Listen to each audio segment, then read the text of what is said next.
Welcome to the Manders Mindset Podcast. Here you'll find both monologue and interviews of entrepreneurs, coaches, healers, and a variety of other people, where your host Amanda Russo will discuss her own mindset and perspective and her guest's mindset and perspective on the world around us. Manders and her guests will help explain to you how shifting your mindset will shift your life.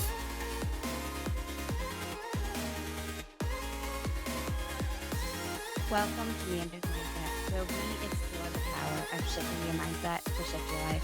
I'm your host, Amanda Russo, and I am so excited for today's conversation.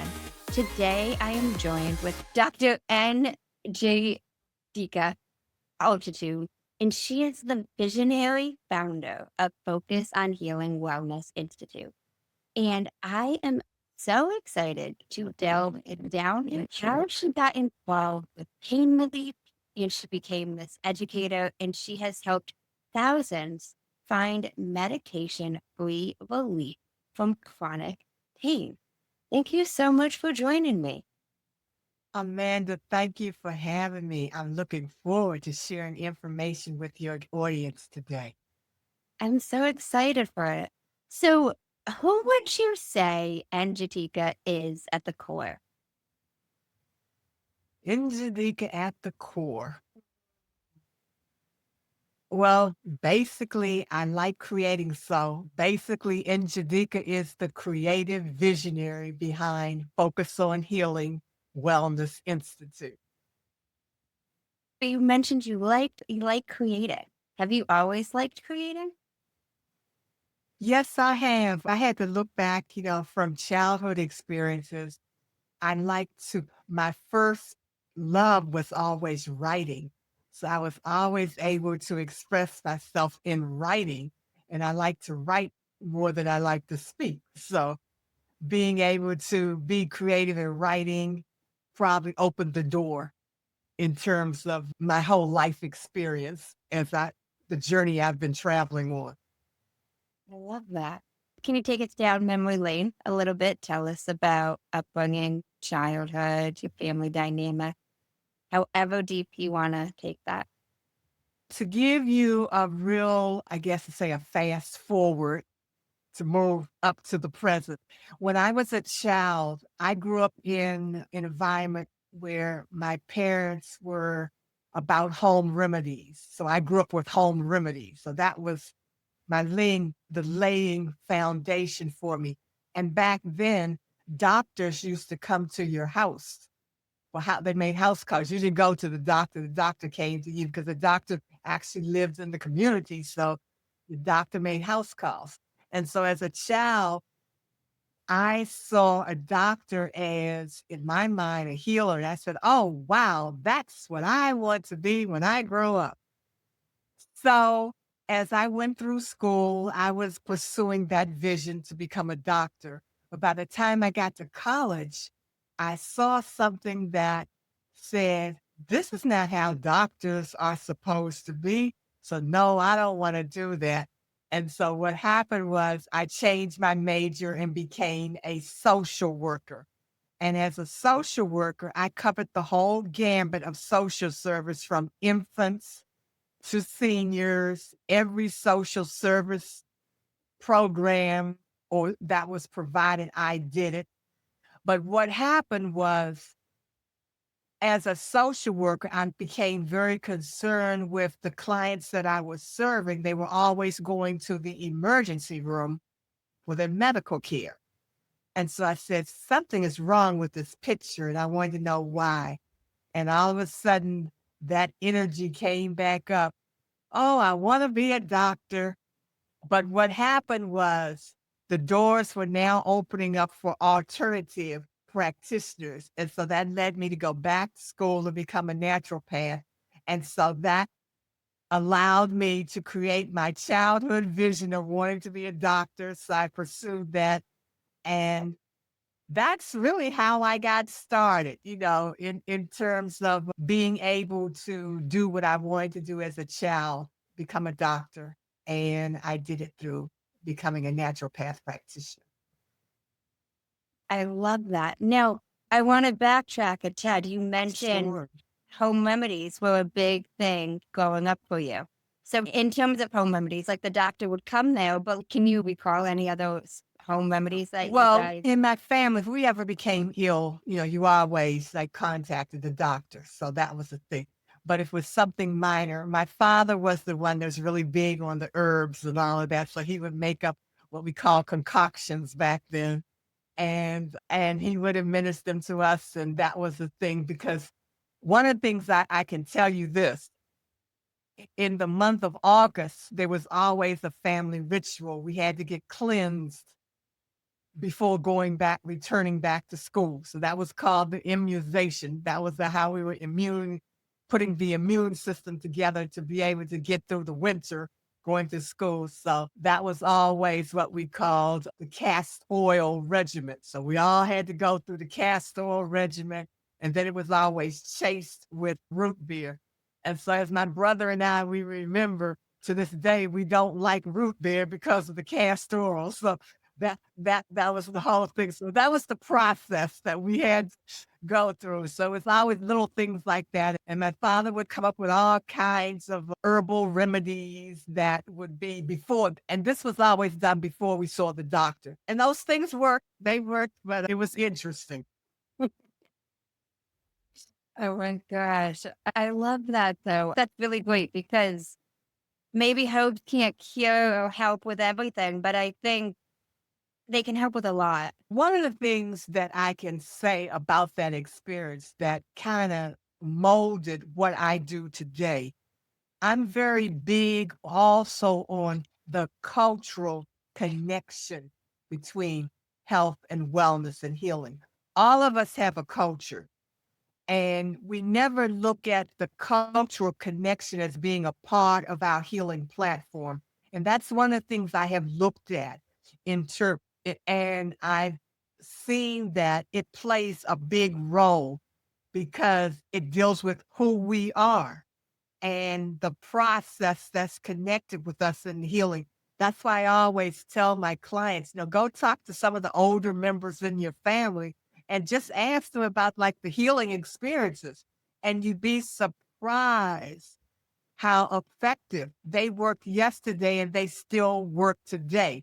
It's just that we have to change our whole mindset and get past the quick fix process, because that's what really has taken us out, looking at how quickly we can heal, but not understanding that whatever our health problem is, it did not happen overnight. It was a process. So how do you expect to have the relief to happen instantly? It's completely true. I say that with everything, whatever it is. I went through a weight loss journey. Like, I didn't gain this weight in a day, in a week. You're not going to lose it in a day, in a week. Whatever it is, it's not going to happen. You're not going to snap your fingers and it's going to happen. Exactly. I think the problem comes from, we live in such a fast-paced society, and we're always looking for instant gratification. And so by looking for that, we apply that to everything as it relates to our health and wellness. And I think we're going to have to look at how do we work on changing our mindset, because that's where it begins. We've got to change the mindset to start looking at, what role do I play in my healing process for health and wellness? And that's one of the things I work with my clients, is getting them to understand that I always share the example of the automobile. If the engine light comes on your car, or you hear some clanky noises or something, you take your car to the mechanic, and then you tell the mechanic, this is what's going on in my car. But the mechanic is mechanically trained to understand what you're talking about when you say this needs to be done in the car and all of that. Well, guess what? We take our bodies to the doctor the same way we take our cars to the mechanic. We come into the doctor with an ache. Oh, my back is aching. And the only thing we want is what? Pain relief. And so we go into the doctor and say, oh, my back is aching and I don't know what's causing it. And it hurts and I want the relief. And the first thing the doctor's going to say to you is, we're going to have to take some tests. Now, when we do the test, then I can tell you what's wrong with you. But in the meantime, here's a prescription for your pain. Now, the doctor doesn't know what's causing the pain, doesn't know what it's related, but they've got to do the test in order to determine what it is. Now, you've taken your body to the doctor and you're getting the same kind of response, just like you would do if you took your automobile to the mechanic. And so I always tell my clients, you've got to start taking responsibility for your healing process and understand that the doctor is assisting you in the healing process. That's what we do. We're not the healers. We assist you in the healing process, which means that you have to participate. And when you participate, that means you are the one that is the healer of your body when you take charge, when you become connected with working with your practitioner one-on-one. That makes all the difference in the world. I like that analogy. The doctor is essentially the mechanic, the body versus the car. That's one of the things that I try to paint the picture for my clients to actually see in things that they actually do in their real life. Another thing I always tell my clients, no matter what's going on with your body, you got to understand that you're in pain because of stress. Pain and stress go hand in hand. You don't have pain without stress, and you don't have stress without pain. And you have to understand that. And once you do, now we can look at putting together a whole health and wellness regimen. One of the things that goes back to what I do. When my clients come to me, I'm really big on the power of touch as it relates to healing, because touch is something all of us are able to do in terms of restoring health and wellness to our minds, our bodies, and our spirit. And so when my clients come to me, I give them what I call the first form of touch.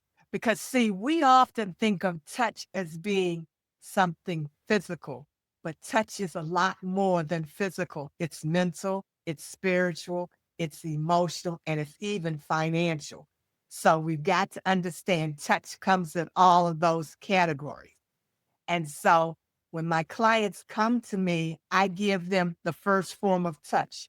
And the first form of touch I give them is called listening. I'm listening for them to tell me all about why they're in pain, how they got in pain, and everything that's associated with the pain. But what I'm listening for is not the pain. I'm listening for the stress. Because once I hear the stress that is the contributor to the pain, now we can start looking at me giving you what you want, what I call pain relief first before treatment, which is what I do is called Touchology, Reflexology. Reflexology is the therapy that I use to relieve the pain. And so the reason why I do that first is because when you go to your doctor does not spend any time listening to you. And if the doctor was to listen to you, then they would be able to be more inclined in terms of giving you what you want. Ask pain release, because the pain relief you're seeking is coming from the stress. And we must understand that the stress that you're experiencing inside your body is something that happened outside of your body that you're bringing inside your body. And when you bring stress inside your body, it starts trying to come out. And what does it do? It may try to come out in the back. And the back is going to feel pain because that's not the normal means of eliminating to relieve stress from the body. And that's why you experience the pain. So when we understand how not to internalize all the stuff that's going on outside and bringing it in, that's your first step to moving in direction of achieving optimum health and wellness. When you understand the pain stress connection, and to relieve the pain stress connection, you have to connect the mind, the body, and the spirit connection that works in conjunction to relieving pain and stress. So no pain is from something other than stress. Pain is connected to stress. Stress and pain go hand in hand. You don't have one without the other. They work collectively together. That makes a lot of sense. Now, you mentioned the multiple forms of touch. Can you reiterate what they all were? Oh, I love that question. The multiple forms of touch. Okay, let me kind of backtrack before I share with you them. Remember, we had just come out of a pandemic for 2.5 years? And my unscientific study about the pandemic is that most of the people that made transition during that time was because of the lack of touch. Number one, I could not see my family members. That's touch. I could not put my hands on my family members.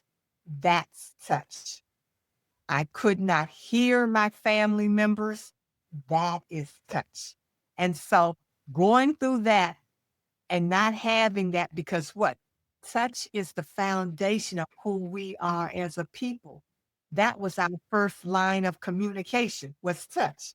When we entered the world, what happened? You were touched. That is the first line. So when we talk about touch, think about this. Let me give you an example. Somebody has had a really bad time and they're feeling really bad. And they're like really hitting rock bottom. And all you do is go and sit beside them and just put your hand on top of theirs. And all of a sudden, they start feeling relief. That's a healing form of touch. Somebody is just going through an overload, they're feeling a depressed thing, and you look at them in a calming, soothing way and smile at them, and that brings a smile to their face. That's a form of healing touch. You're going through a doorway, and all of a sudden, somebody holds the door for you to enter, and you say thank you to them, and all of a sudden, that made their day just because they heard somebody say thank you. That's a healing form of touch. It's little simple things that we can do and put back into our lives that can be a healing experience in the form of touch to someone. My favorite one is driving on the highway and it's bumper to bumper traffic, and you know you need to get over, and everybody's moving up and nobody's letting you over. And then somebody just slows back and give you enough room, and you raise your hand as a form of saying thank you. That may have made that person's day because somebody actually acknowledged them. That's a form of touch. So when you can think about little small things that we may think that they're not so significant, but they are to someone, that's how you use touch as a way of healing. So now these are forms of touch, even though you're not physically touching someone. because we only look at touch as being something physical. But touch needs to be done mentally, it needs to be done emotionally, it needs to be done spiritually, and it needs to be done financially. Touch is what relieves those problems in those areas. That's the connection. That's the mind, body, spirit connecting with the body in the form of touch. Let me give you an example that may kind of help give a little clarity about it. Remember, I said I use reflexology. Now, reflexology is the physical form of touch that I use with my clients. Now, I said the first form of touch was listening, because as I'm listening and they're talking, you know what's happening? They're hearing themselves talk about the stress that's caused them to have the problem. That's what I was listening for, the stress. Now that they've got that off their chest and released, what happens now? They're now ready for the reflexology to relieve the pain. Reflexology is the art and science of working the specific reflex nerve endings that's connected to the organs and systems of the body that are found in the hands, the feet, and the ears. Now, what I'm doing to relieve the pain is I work with the nerve endings. And so what we're doing is reflexing that nerve ending to open up a way for whatever is blocking that, whatever the stress that's blocking in that nerve ending that's causing the pain in the area of the body can be about moving and going through, reaching the normal channels of elimination to come out of the body. That's what reflexology does. And so you can understand if you ever look at a chart of the nervous system and you see how all the nerve endings, they begin in your head and end in your hands, feet, and ears. So there's a location, a specific nerve ending location on the hands and feet that connects to every organ in the body. Now, what a reflexology does, this is my analogy to explain it so it makes a little sense to you. In your house, if the electricity goes out, all of a sudden you just go to the circuit breaker and flip the switch. If you flip the switch and the electricity does not come on, you have to call an electrician. And so the electrician is going to come in and say, okay, we got a wiring problem. We got to connect the wires so that you can get the electricity current flowing back in your house. That's the same thing the reflexologist does with the nerve endings. What we do, we are the electrician to the body system. We activate the nerve endings. And to give an example, so you can better understand, because when you talk about the nervous system works directly with the body's communication center, which is the brain. Say, for example, I like to use this example. You hit the funny bone in your elbow. What's the first thing you're going to do? I don't know. The first thing you're going to do is you're going to say, ouch. You're going to say, oh, you're going to do a verbal response. That's the first thing you're going to do. And when you do the verbal response, then message goes up the nerve ending to the brain. Relief, there's pain and trauma in the elbow. And then what's the next thing you're going to do? You're going to rub it. And when you rub it, message goes up through the nerve endings to the brain. Release the body's natural pain relievers, which are known as endorphins. And the endorphins operate in the nerve endings through the nervous system the same way as the pain medication. The only difference is the pain medication numbs the nerve endings, whereas using reflexology, it's sending the endorphins to that area to bring about the body's natural pain reliever to relieve that area. And all of a sudden you start feeling better in terms of pain relief. And so that's the process that is used in terms of what I usually refer to as relieving pain first before treatment, using medication-free alternative to pain medicine, specifically the opiates, as it relates to numbing the nerve endings. That's so true, though. Like, even if it's not our elbow that we bump, even if it's your toe that you stub your toe, the first thing most people do is you're saying ouch, or I'm saying a swear word. Like, 'cause Exactly. That's why I like, said, that's why I said verbal release. It could be nice, it could be not so nice. We do a verbal release. but yeah, we do. And even if it's like not the elbow, no matter what it is, there was a verbal release is the first thing that anybody does. And And see, then, that's the communication. See, that's how the nerve endings are communicating to the brain.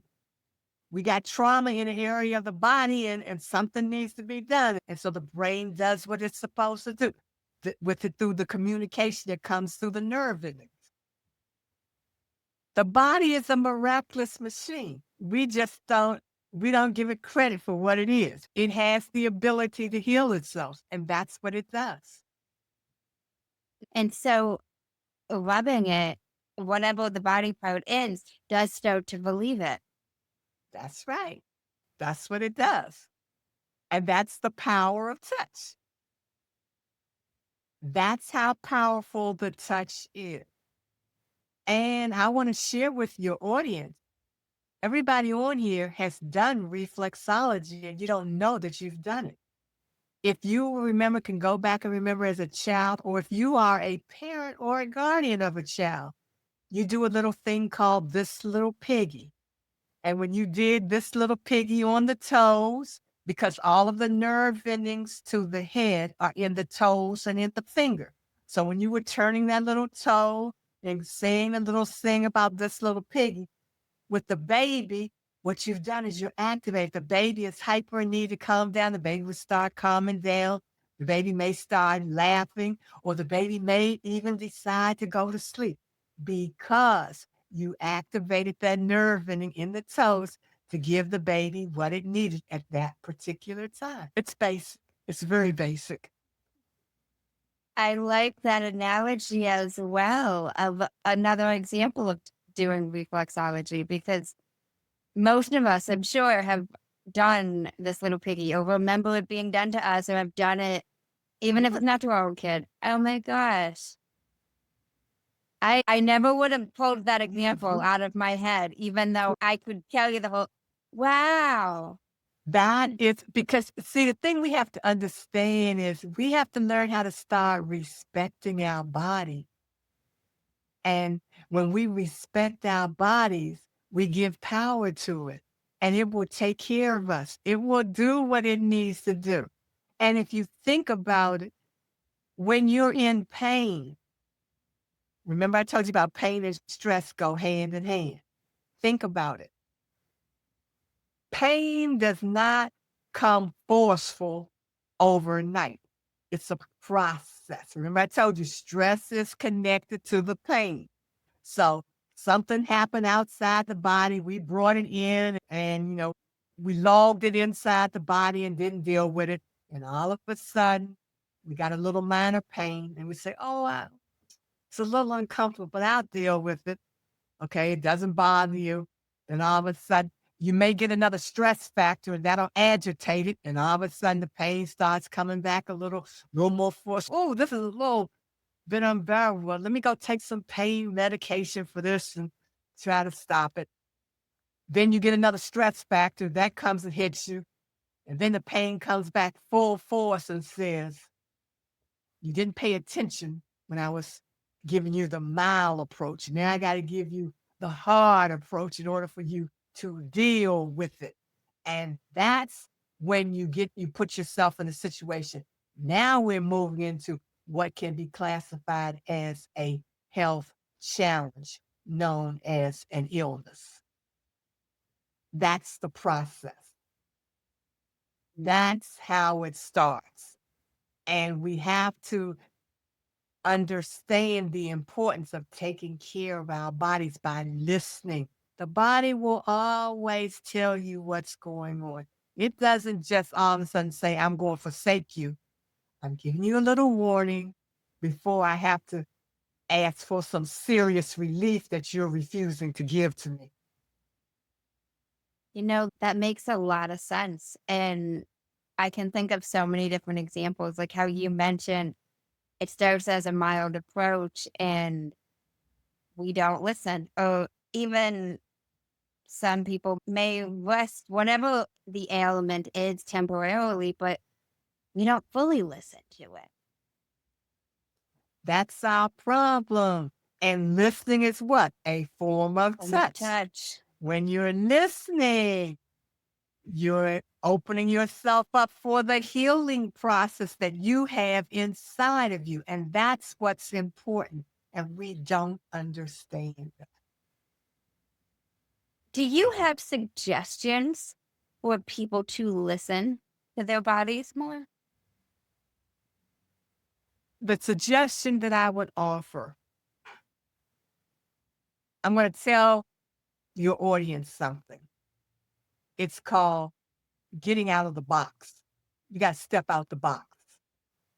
What happens is when we become adults, we become so serious about life. Everything is so serious.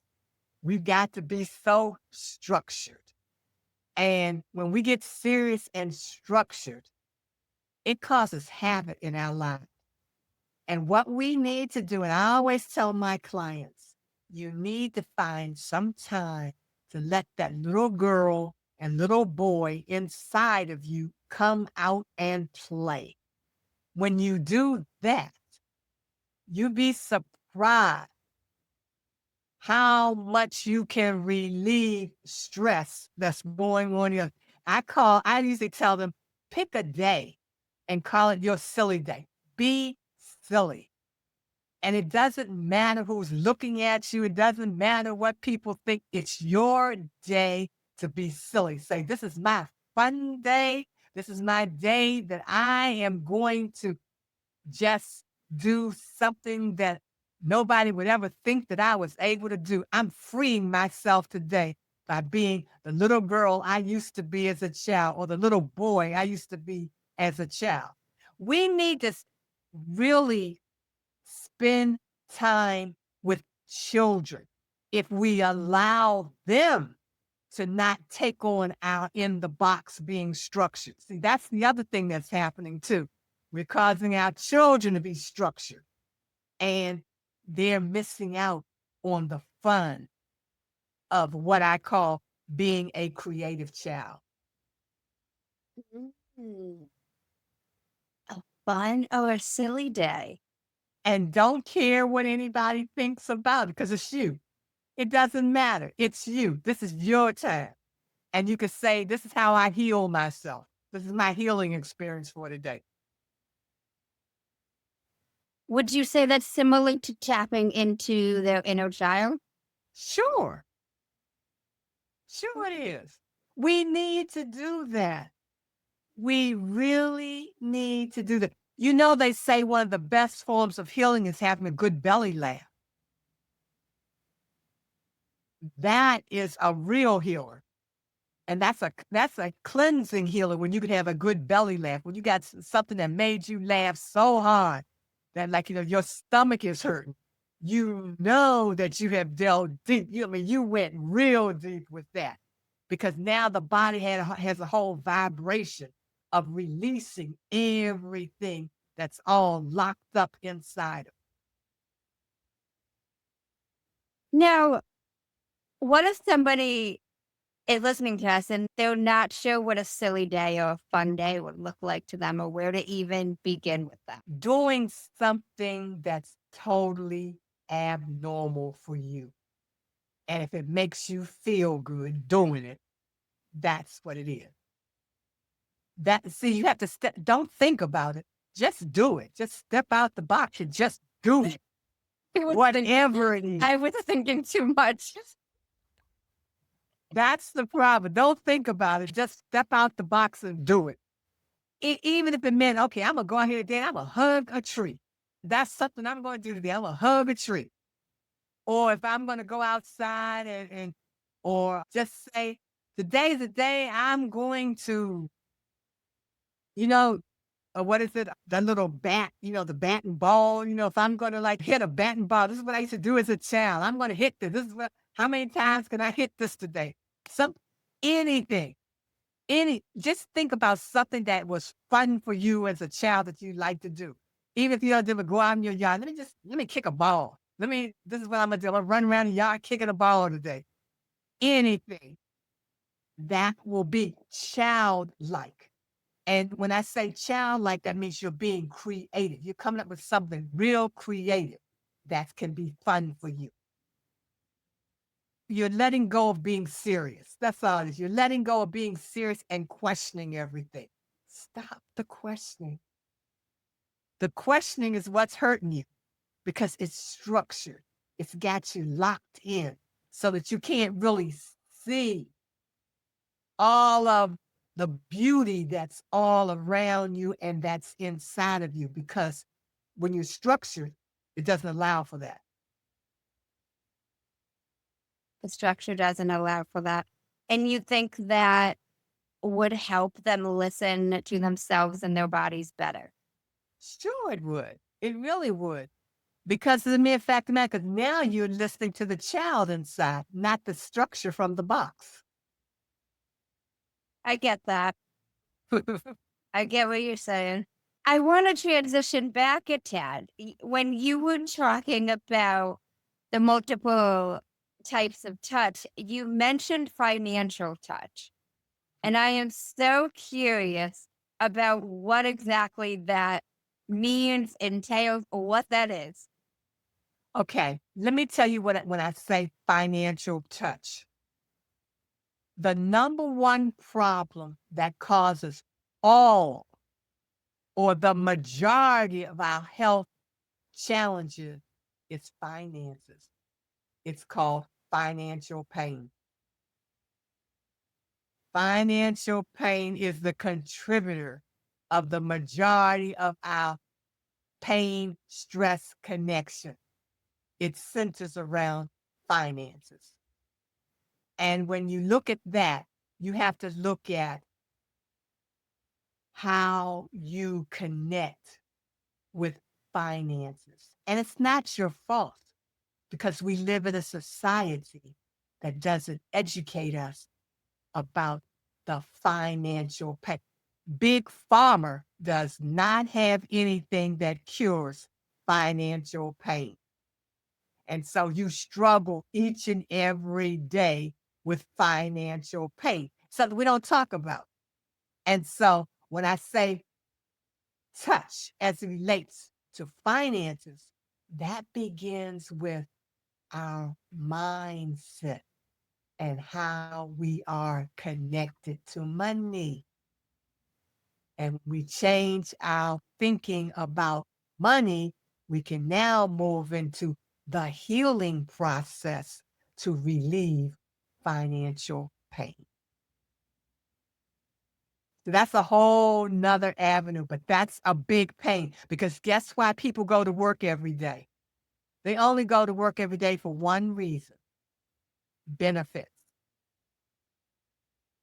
When somebody's getting ready here, they're going to lose their job. What's the first thought? What's the first stress thing that's coming up in their life? How do I take care of myself health-wise? I don't have the finances. So now I'm in financial pain.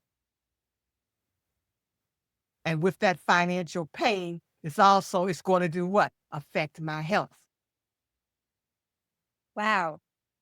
And there's no medication for financial pain. And so we suffer that one out. And we don't have to, because there's a way to relieve it. We don't have to. But see, that deals with that's about dealing with touching the mind. We got to do a mindset change. And how do you think we do a mindset change?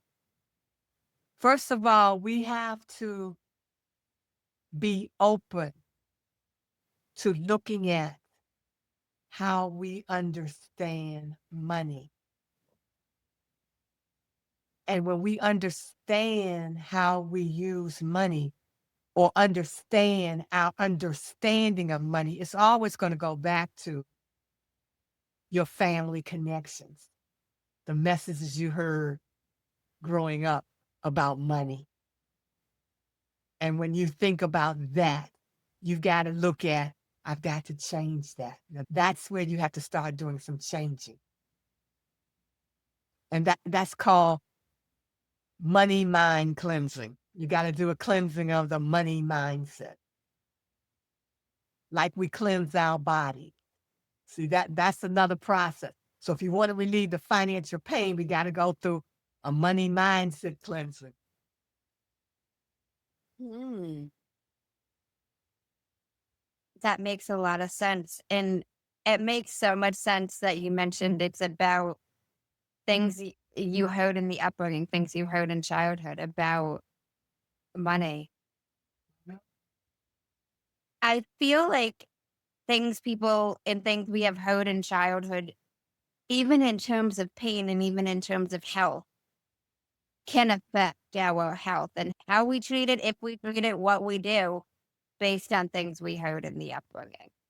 That's very true. And that's why I remember, I told you I like focusing on the cultural connection because we've got to understand it. Because all that we heard growing up is based on our culture. And it's not about it was bad. It's about it's just an extension from one generation to the next in terms of, so now for us, what's going to be our cultural connection that we pass on? You don't have to be stuck in what you heard as a child because you evolve. We're supposed to be evolving. So you're supposed to take it to the next level. Your children, they will get it, what you give to them, but they'll take it to the next. We've got to start taking things to the next level and not just staying stuck in one place because what happened yesterday was good for yesterday does not mean it's going to apply today because what you do today should be in preparation for tomorrow, not that you take today into tomorrow. I like that. Today should be in preparation for tomorrow, but not that you take today into tomorrow. I like that even just as a quote. Whatever it is that happened today, like you leave it in today, you prepare for tomorrow, but you don't take the bullshit from today into the next day. Exactly. Because it's evolution. We're evolving. Because when you step into tomorrow, that's a whole new day with a whole new experience for you to go through. It's not going to be like yesterday. It's going to be something all entirely different because that's what life is. Life is called the school of life. It's lessons. It teaches you. That's what it does. It's a new lesson you learn. When you step into tomorrow, you got a new lesson to learn. Now, to qualify that, if you did not learn that lesson yesterday, you're going to have to repeat it again today because you only get a new lesson when you learn it. That's the whole thing. So it's going to keep coming back at you. That's when you keep wondering, why do I keep going through the same thing over and over? Because you did not learn that lesson. And when you learn the lesson, then you become new. But that's what life does. It's teaching you. You are here to learn a lesson. And as you learn the lesson, you move on to the next one and the next one. And I always work with young people. I tell them probably the hardest lesson learning time is in your 20s because it's going to kick your behind from 20 all the way to 29. You're going to, and if you think about your 20s, I'm 29 right now. You went through some trying times in your 20s because everything is constantly changing. Now, when you get to your 30s, you start mellowing out because you've learned a lot in your 20s. But from 20 to 29, understand, because remember now you're transitioning from a child to a teen, from a teen to an adult. This is your grooming process into adulthood. But for you, my dear one, the thing for you is now that you know the secret, get back to your fun time. Don't lose the little girl spirit. Don't lose it. Carry it with you as you're moving forward because that's your healing process. That makes a lot of sense. Because, I honor you. Let me tell you why. I think your generation We need to start paying attention. That's why I don't want you to get in the box and be stuck, because you got a lot of ideas. You have a lot of energy in terms of leading us to where we need to go, because you're our future leaders. You're our future teachers. You're our future healers. It's my generation that needs to stop trying to tell you all what you need to do. What we need to do is do the first form of touch. Start listening to what you have to say, because you'll be surprised. I learned so much from you all, because you all are bright. This is your generation. This is your time. I'm not the tech savvy one. You all are, because that's what you grew up on. That's the environment you're in. And so I say we need to spend some time listening to you and just be there to support and encourage you as you take us to the next level of where life is supposed to be headed. You mean? And that's the thing, because you're moving into the leadership position now. Now you're getting ready to hit that 30 mark. You're getting ready to, that's the time you start taking charge. So that's when you're the ones that say, this is what we are going to be doing from here on out. That's when it starts, at that age. Okay. Oh my gosh. Wow. I'm so fascinated by multiple forms of touch. I had never heard of that ever before, ever.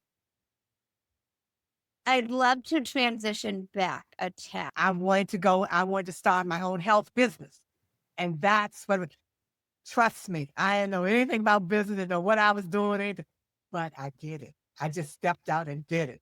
And that was, I guess, like, for me, it's always, that's the creative side, like, stepping out. I don't a bit more know what I'm doing, but I'm going to try it anyway. And back at that was a brick and mortar business. It was, because, you didn't have the internet, you didn't have any, that was brick and mortar. And so it became harder for me when we all had to start switching to the internet, because that was like totally, wow, what is this? It was, my whole problem was the language. I'm talking one way, you're telling me this is what needs to be done. And I'm thinking it's this way because that's how I understand the language, but that's not the internet language. And so that was the whole process.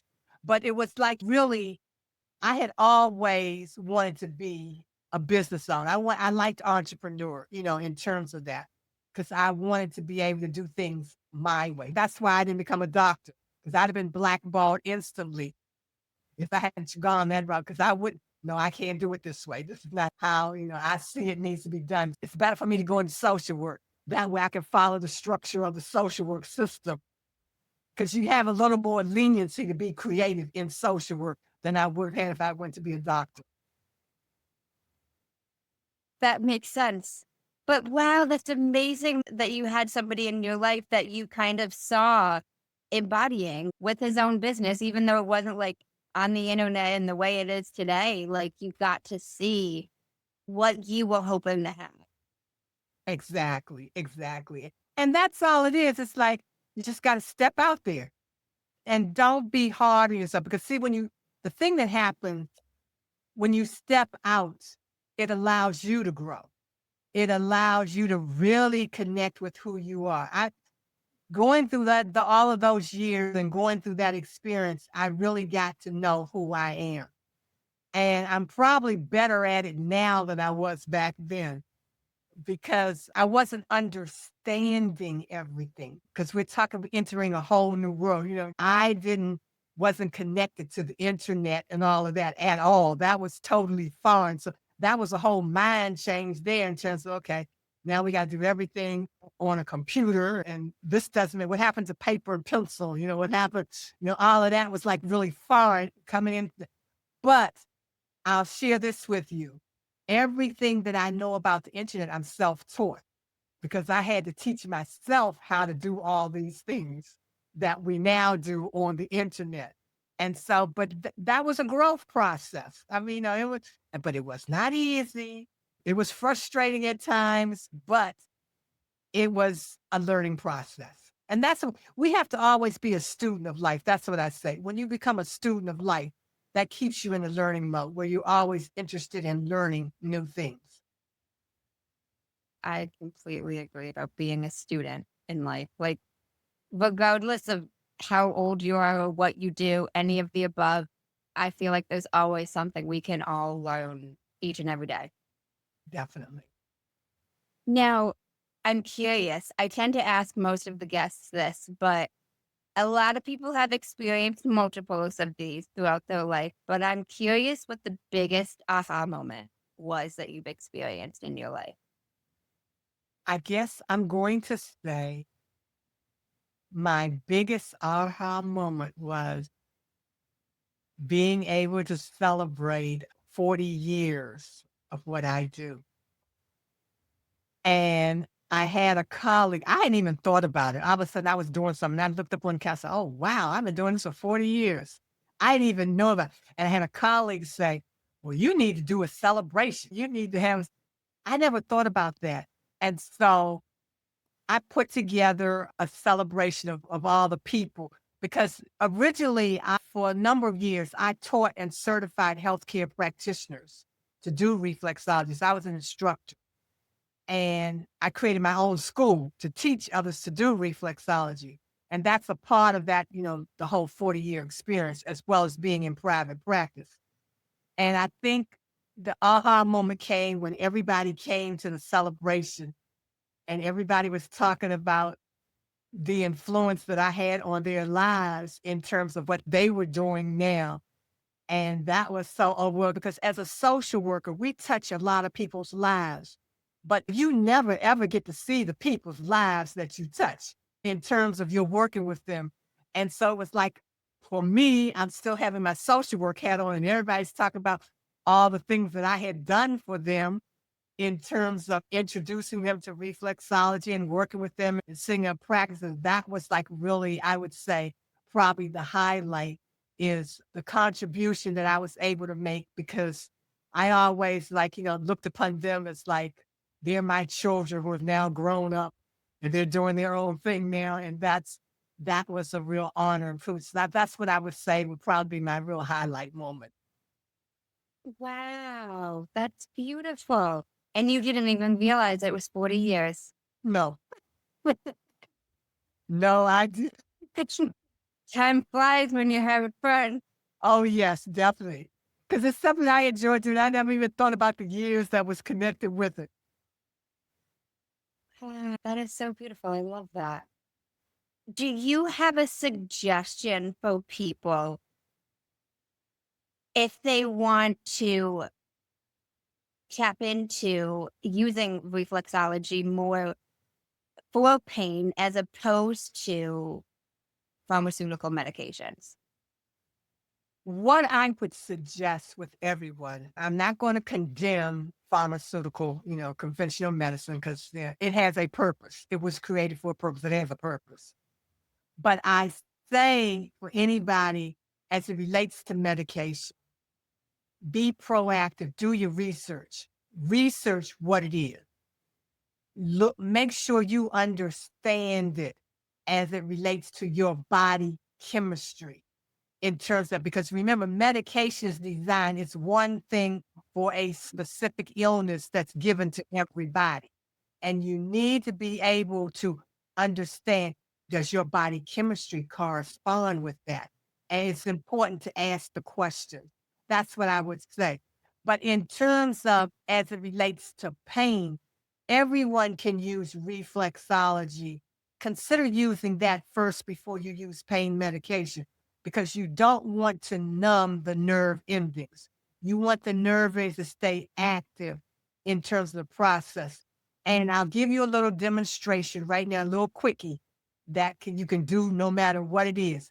You see the palm of your hand and see with my thumb here, with your thumb, you bend your thumb like this. So like it's walking, you bend your thumb and then you take your thumb and put it on the palm of your hand, starting at your wrist. And then you just do like a walking motion, going over the palm, walking the whole palm all the way to the base of the fingers. And get in the habit of doing that. The reason why I say You don't know the specific reflex points, but just doing that helps to relieve pain. It helps to relax the body. It brings it calming down. So once you can start calming your body down, the pain is not so intense. You're able to relax. And when you do that, also breathe. Do a deep breathe. And just get in the habit. Whenever you start, if you got a headache or something, you start feeling the pain, just get in the habit. Make this be your habit. What I call walk the palm of the hand. Just walk the palm of your hand. And on the back of your hand, you can take your 4 fingers and do the same thing on the back of the hand. So your thumb is walking the palm and your fingers are walking the back of your hand. Just get in the habit of just doing the walking to calm yourself down and use that as a way to start relaxing the body. Deep breathing, and then drink some water, because that way you can flush out your system too at the same time as well.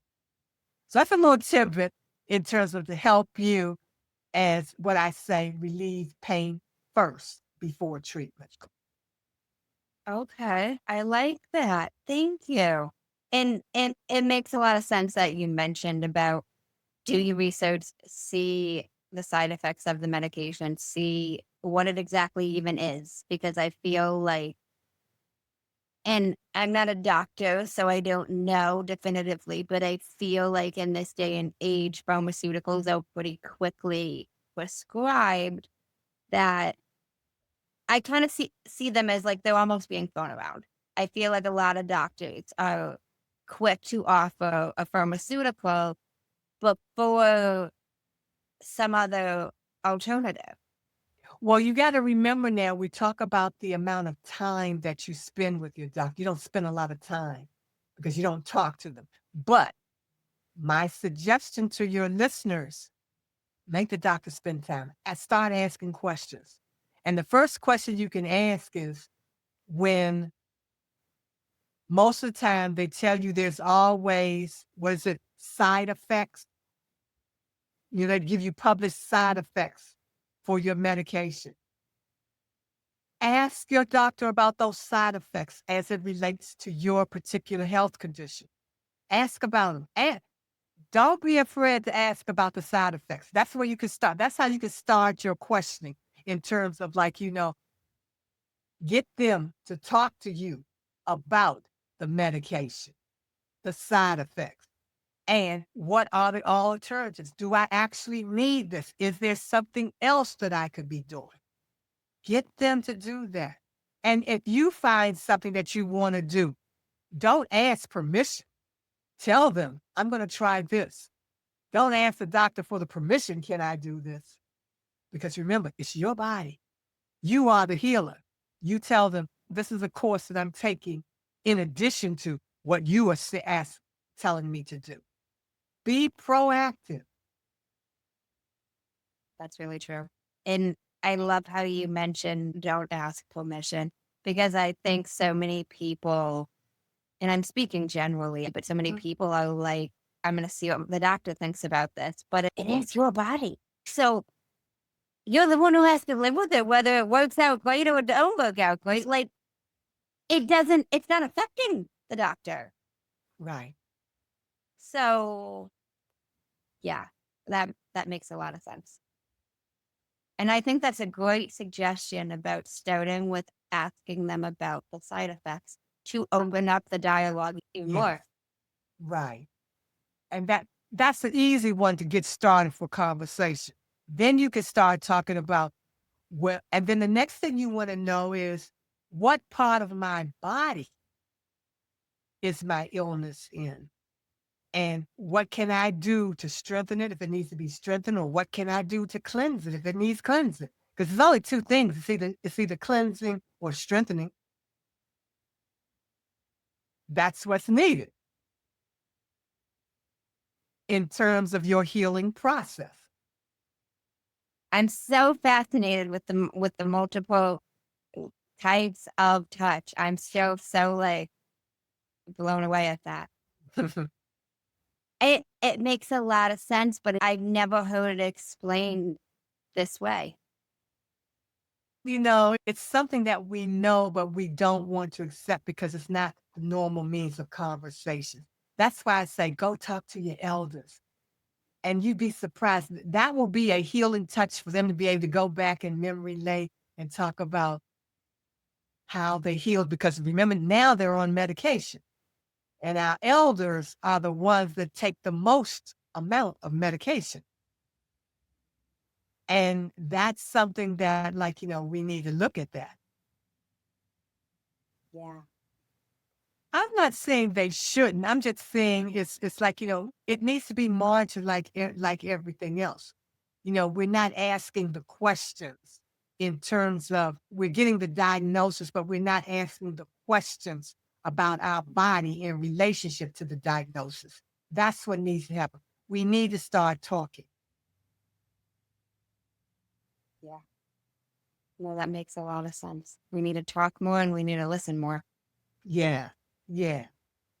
And that's what brings about the healing process.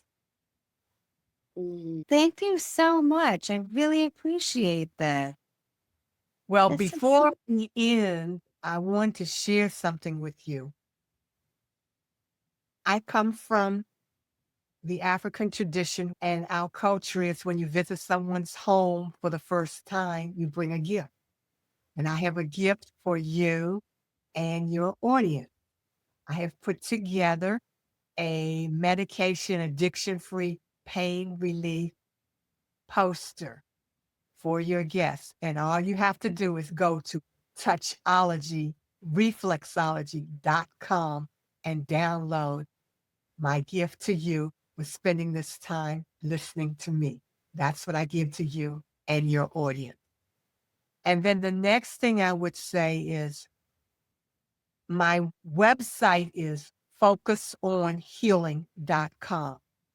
And I invite you to go to my website and go to the contact page and write down any questions or comments that you may have about pain relief, medication-free pain relief. And I would be more than happy to respond to your questions or comments. I like to hear from you. So that's what I suggest you go. And that way we can be connected and I can assist you in that healing process. And also, I have a book, which is on my website too. It's called Reflexology Today, A Family Affair. And it's in hard copy and it's also in ebook, download copy as well. So you can get that on the line.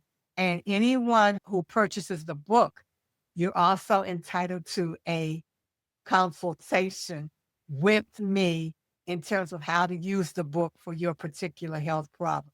I'm saying bear with me because this is my nighttime, so I'm winding down. So that's why I'm fumbling right now, but you're entitled to that. So it's available on focusonhealing.com. And again, I thank you for having me as your guest to share with your audience. And my closing remark to everyone is to just remember that the power of touch heals all. Thank you so much. I will link all of that in the show notes for everybody to click directly. I really appreciate it. Have you heard of a man named Jay Shetty? That name sounds familiar. So he's a former monk, a motivational speaker, an author. He's got a podcast. He's famous. Doesn't matter if you know him or not. But in his podcast, he ends his podcast with 2 segments. And I really like those segments. So I've incorporated them into mine. And so I end mine with those 2 segments. The first one is the many sides to us. And there's 5 questions. And they need to be answered in 1 word each. What is 1 word someone who was meeting you for the first time would choose to describe you as? A listener. What is 1 word someone who knows you extremely well would choose to describe you as? Passionate. What is 1 word you choose to describe yourself? A visionary. What is 1 word that if someone didn't like you or agree with your mindset would use to describe you as? Complicated. What is one word you're trying to embody right now? Empowerment. Second segment is the final 5, and these can be answered in a sentence. What is the best advice you've heard or received? Be thankful. Why is that the best? Because being thankful opens the door for you to receive what you are created to be. It begins with being thankful. What is the worst advice you've heard or received? The worst advice I've ever received is putting everybody else ahead of myself instead of putting me first, doing for everybody else. Feeling the need to have to do for everybody else instead of taking care of myself first. What is something that you used to value that you no longer value? Being concerned about how everybody may feel about me. If you could describe what you would want your legacy to be as if someone was reading it, what would you want it to say? I'd want my legacy to say that I was able to empower people to be able to take back control of their lives from passing on generational illness instead of generational health and generational poverty instead of generational wealth. That's what I want my legacy to be known as. That's what I empowered people to do. If you could create one law in the world that everyone had to follow, what would it be? And I want to know why. If I had one law, the law that I would create for everybody would be being able to take back control of their lives, because health is wealth and wealth is health. And the reason is because it's your birthright to have both. That should be the law. Why would that be the law? Because it's your birthright. You were born to have it. You were created to have it. And there should be no human side that could take that away from you. That needs to be the understood law. That's the universal law. I like that. Thank you so much. I really appreciate it. I thank you. It's been my pleasure. I'd like to give it back to the guests. Any final words of wisdom? Anything else you want to share with the listeners? The one thing I would share with everybody in terms of no matter what you're going through, when you wake up in the morning, let the first thing be thank you. Show gratitude, give thanks. That should be the first thing, and that will make your day. As soon as you open your eyes, just say thank you. I love that. I love that so much. Well, thank you so much for speaking with me. I really appreciate it. And thank you guys for tuning in to another episode of Manders Mindset.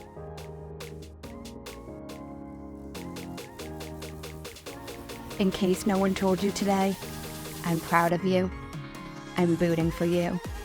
And you got this. As always, if you enjoyed the show, I would really appreciate it if you would leave me a 5-star rating, leave a review, and share it with anyone you think would benefit from this. And don't forget, you are only one mindset shift away from shifting your life. Thanks, guys. Until next time.